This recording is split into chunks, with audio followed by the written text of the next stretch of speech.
Hi, all. It's Sheila with your TJF Tidbits.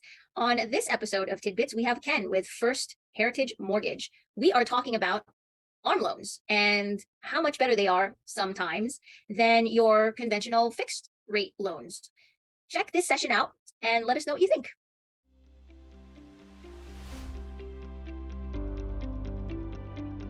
People are starting to look at ARMs now because the fixed rates have gone up almost 0.75% again in the past just 3 weeks.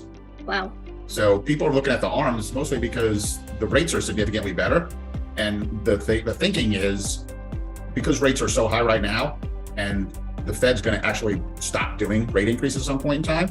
So once they start doing that, the market's going to swing back the other way and rates are going to drop.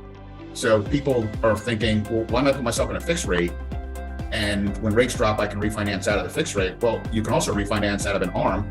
So instead of doing a fixed rate especially on the jumbo stuff, maybe even in Maryland for sure, because the max loan amount for conforming is lower. But why do a fixed rate at 6 3/4 now when you can do an ARM under 6%? And if you're thinking still as I'm going to refi, well, you can still refinance that ARM, but why pay 6 3/4 when you can pay 6 for an ARM? And it's for 5, 7, or 10 years. You don't even have to refinance. If the market doesn't come down, you can stay. And if it's a Secret Service person who's going to be moving in and out of town, different places, why do a fixed rate if you're not going to be here for a long time? They should look at ARMs. Yeah, I agree. Mike did that with his place in New Jersey. He did an ARM because he knew he wasn't going to live there forever. Right, and you qualify better. You're going to qualify for more house at 6% than you are at 6 3/4. So that's why a lot of people are starting to look at the ARMs because they're this rate where we are now supposedly is just a short-term blip, and in a couple of years we're going to be back down. So if you're doing a 7-year ARM, you've got plenty of time to wait for rates to come back down. What's the rate right now for a fixed? 30-year fixed is up around 6.5, 6 3/4, up in that range. Okay. ARMs for jumbo ARMs, especially, you can get under 6%. I mean, I've seen some ARMs under 5% for some places. Jumbo is what again? What's the price point for jumbo? Well, you can price a lot of jumbo ARMs on loan amounts over $500,000.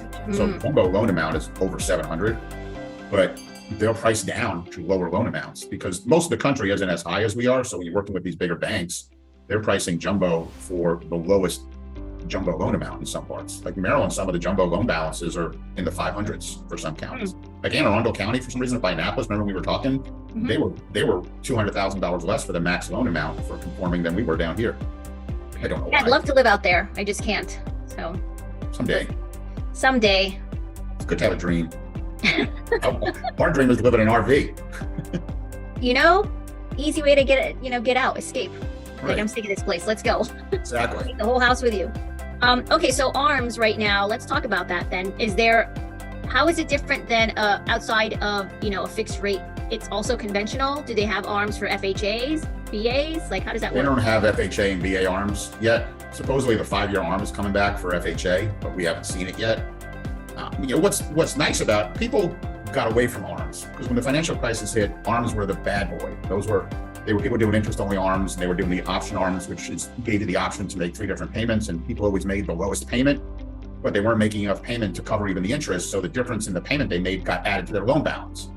So if you had a $300,000 loan and you did a low down payment loan and you go to try and sell your house, you might owe $350,000 because you never made the payments, and when the house prices dropped, people were upside down.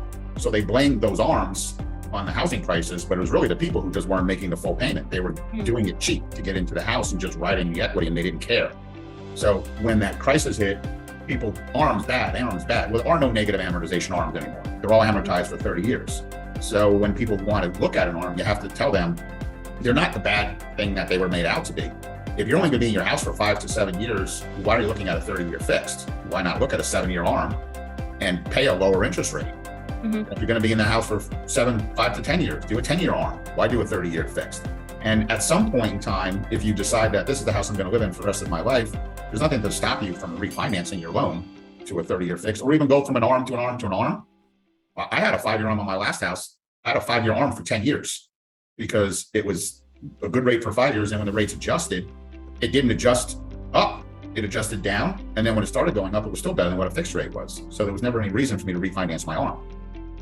So they don't always have to go up. They can come down.